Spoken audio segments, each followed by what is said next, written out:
Hypothyroidism is an underactive thyroid gland. And our thyroid gland is a butterfly-shaped gland at the front of our neck. And it makes two hormones, one called thyroxine, or we often call that T4, and that itself is converted to a more active hormone called T3.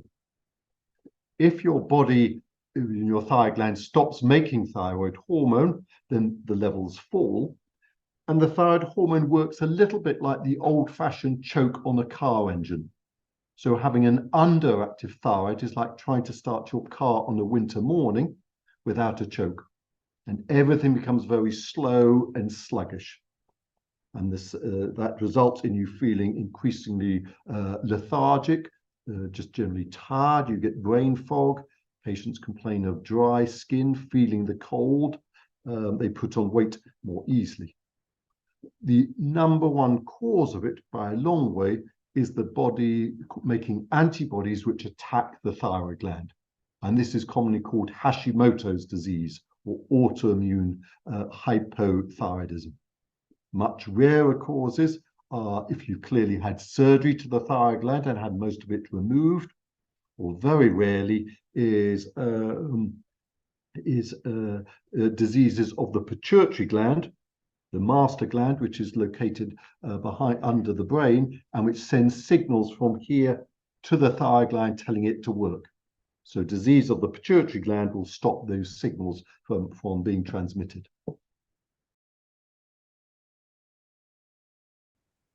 So as I mentioned, the thyroid gland is controlled by the master gland, the pituitary, and the production of the thyroid stimulating hormone. And these two work exquisitely closely to keep the level of your own thyroid hormones level and your body's metabolism ticking over at the right rate.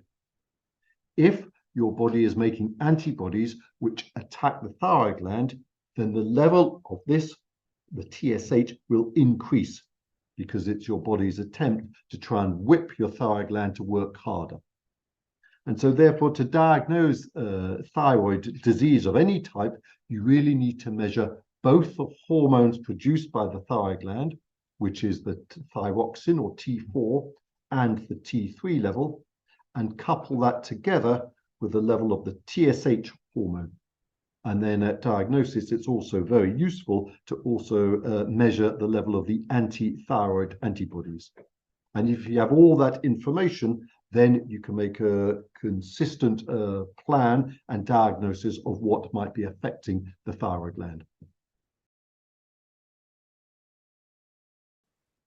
But the treatment options for hypothyroidism are to offer the patient synthetic thyroxine. This is the purest form of hormone replacement because it is exactly the same substance that your body is making or not making enough of. And that is called T4. And occasionally, we now know that some individuals don't convert the T4 to the more active hormone T3 completely efficiently, and so they may also benefit from the additional use of pure T3 treatment.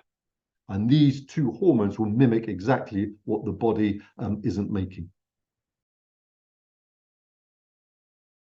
Whether lifestyle modifications can influence hypothyroidism, I think, is less likely. Once your body, or if your body is producing the antibodies which have destroyed your thyroid gland, then I'm afraid it's gone. There's nothing you can do to bring that back. What we have to do is give the patient the optimal dose of the right thyroid hormones to mimic what the body should be making and then restore them to complete normality. So long-term untreated hypothyroidism results in progressive slowing down of the body and the metabolism, and eventually, in very severe cases, the patient becomes more and more fatigued, more and more slower, and can possibly result in a coma, just like a hibernating bear. Before then, less severe cases, it causes a progressive weight gain, progressive fatigue, the brain fog, increase in cholesterol levels, and general lethargy.